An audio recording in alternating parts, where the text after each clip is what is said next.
arranhar o assunto para a gente começar a ter uma linha de raciocínio, pensamento e destino daquilo que é o nosso papo de hoje. Que, na verdade, né, a gente discutir e chegar às nossas conclusões juntos sobre o que a gente pode, né, trabalhar junto em cima disso. Né? A gente sempre presta atenção nas coisas ou olha para as coisas en passant. E sempre que a gente é chamado a atenção, o que falam para a gente? Mas você enxergou tal coisa? Né? Isso quer dizer a diferença entre você observar, que é aquela visão sem nenhum tipo de objetividade, pelo contrário, às vezes até para justificar que você está de olhos abertos, e na verdade a gente falta enxergar as coisas que a gente precisa. Né? O que a gente fala? Você fala observa o caminho ou você enxerga o caminho? Viu, mas não percebeu. Exatamente isso. Paulo, complementa, por favor, em relação à consciência nossa. Eu tenho uma definição do indivíduo. Indivíduo vem de indivisível. Né? Então nós somos indivisíveis. Muitas pessoas querem compartimentalizar isso. Então no topo está o corpo. É o visível, tá? É o iceberg que está fora da água, é o corpo. Embaixo está a alma. Que a alma, na minha definição, é a combinação de razão, emoção e consciência. E embaixo está o espírito. E quando as pessoas falam, Paulo, como é que eu faço para performar? Meu amigo, cuida do teu corpo, cuida da tua alma e cuida do teu espírito. Se você conseguir focar nos três, se você tiver disciplina, sabedoria para focar nos três, cuidar do teu corpo, cuidar da tua alma. E alma é o quê? A alma é a combinação razão e emoção. Tem pessoas extremamente cognitivamente avançadas, um consciente intelectual avançado, mas emocionalmente muito burro, muito limitado. Outros, uma estrutura emocional muito legal, mas cognitivamente limitados. E é a consciência que trafega do corpo ao espírito. A consciência vai alterar o teu corpo, a consciência altera o teu espírito. Então, se eu estou com a razão, com a cognição bem, e eu sei o que é certo e o que é errado, cognitivamente falando, eu sei quais são os preceitos do bem e do mal, os valores, e emocionalmente, eu estou bem e emocionalmente é trafegar no campo do amor, sentir amor. Meu amigo, a tua consciência vai ser plena. E uma consciência plena alinha corpo, alma e espírito. Então, essa é a minha definição de alma. A combinação de razão, emoção e uma consciência que trafega do corpo ao espírito. Eu tenho uma dúvida, Thiago, nessa definição de espírito, se ela é existe o nosso corpo físico e o nosso corpo espiritual.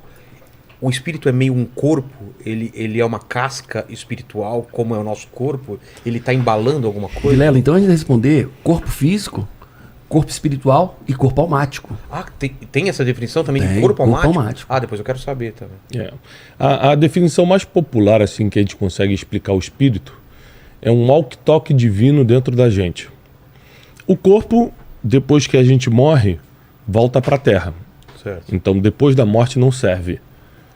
A alma, que, como Paulo explicou muito bem, nossa razão, emoção, intelecto, vontades, tudo isso é o que vai ser julgado, segundo as escrituras, no juízo final. É a alma que vai ser julgada. E o espírito, independentemente de para onde vai tua alma, céu ou inferno, o espírito volta para Deus. Por quê? É o ponto de contato de Deus com todo ser humano. Então, quando você fala assim, cara, eu senti algo transcendental, parece que Deus falou comigo, isso sempre é espiritual, ou seja, é sempre o mundo espiritual se conectando com o teu espírito, que esse é o toque divino, isso pertence a Deus e volta para Ele. Quanto mais você desenvolver essa área, mais sensível você fica para perceber um mundo que quase nenhum ser humano percebe, que é o mundo espiritual. Então, você entra num lugar, por exemplo, assim, você sente, cara, esse lugar tá pesado. Quando a pessoa fala isso, é o mundo espiritual incomodando esse walk-talk divino, esse ponto de contato divino que é o espírito. Às vezes não é a alma nem o corpo que está sentindo, é o espírito mesmo. Então, a importância do desenvolvimento espiritual é porque existem coisas que a gente acha que são naturais, mas são espirituais. Por exemplo, paz, gratidão. Só quem é espiritual é grato. Você sempre tem uma boa desculpa para não ser grato. Não, o Muzi me treinou 20 anos, mas em compensação ele me bloqueou no Instagram, então não quero nem saber. Ou seja, não importa os 20 anos que ele me fez bem, uma ação faz eu ser ingrato. Isso mostra que eu sou um cara almático, eu sou um cara ligado a coisas materiais e emocionais, mas não sou espiritual. O espiritual desconsidera o erro para considerar os 20 anos de ajuda. Então é muito importante a gente desenvolver essa área também. Eu acredito muito que a área do Paulo, a área emocional, ela é o cerne de tudo. Por quê? Não tem como você ser espiritual sem primeiro colocar a alma no lugar. Senão, lembrando que a maioria dos genocídios aconteceram em nome de Deus. Então eram pessoas espirituais com a alma fora do lugar. Aí com a alma fora do lugar, você acha que Deus está falando coisa contigo, vai lá e mata todo mundo. Então não adianta ser espiritual sem estar com o transporte da alma em dia e com a alma regulada. Tem que estar com os três andando. Né? Inclusive, eu faço uma conferência por ano chamada Conferência de Destino, e a conferência deste ano, né, por uma coincidência divina, se chama Corpo, Alma e Espírito. É Conferência de Destino, Corpo, Alma e Espírito. Que é justamente a gente chegou à conclusão de que se as pessoas não equilibrarem essas três áreas, elas não conseguem manifestar o seu propósito na Terra. A memória, ela tá em que área? Ela tá na alma ou no espírito? Tá na alma. Ou ela invade o espírito? Não, no meu estudo, né, no meu pode ver, tá na alma. Ela pode vazar para o espírito, porque a Bíblia diz que a gente não se lembrará de muitas coisas na eternidade, mas vai se lembrar de alguma coisa. Então ela vaza, mas ela é almática. Ela está na alma, teologicamente falando, né? E vaza um pouco para o espírito. É muito complicado falar disso porque a gente não sabe como vai ser na eternidade. Por exemplo, se você for lembrar de tudo, então eu vou lembrar do cara que me machucou, a menina que foi estuprada aos 13 anos, aos 7 anos vai lembrar do cara que estuprou, caso ele tenha se arrependido e vá para o céu, por exemplo. A gente tem que lembrar que no céu vai ter pessoas que a gente não gosta, mas que estão arrependidas. Então eu acho muito complicado você lembrar de tudo. Mas a Bíblia diz em Eclesiastes que nós não nos lembraremos de muitas coisas. Paulo. Eu entendo que a alma, né, essa combinação de razão e emoção, ela está nos 3 pontos. Ela está no corpo, nas sinapses neurais, ela está na alma e ela ancora no espírito. E eu entendo essa passagem. E por que ela não vai para a vida eterna? Porque na vida eterna, no Espírito, o Espírito de Deus, não cabe as más lembranças. A Bíblia diz, traz à memória aquilo que te traz esperança.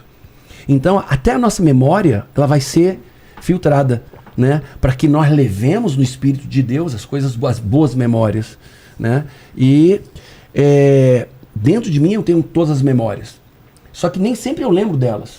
Se eu entender o cérebro, eu tenho a mente consciente, é o que eu acesso agora, de forma intencional e deliberada. Eu tenho a mente inconsciente, que para eu acessar tem que ter algum estímulo, alguma lembrança, um cheiro, uma música. Isso está no inconsciente, eu acesso. Tá. Mas tudo que eu vivi, da hora que eu nasci, ou antes de eu nascer até hoje, está no meu subconsciente. E aí está o problema, aí está o risco. Porque eu acesso o consciente, o inconsciente e o subconsciente. Isso molda quem eu sou hoje. Eu não saio agindo amanhã, eu vou fazer assim, não. Você tem um repertório de memórias. As minhas memórias sedimentam o meu aprendizado.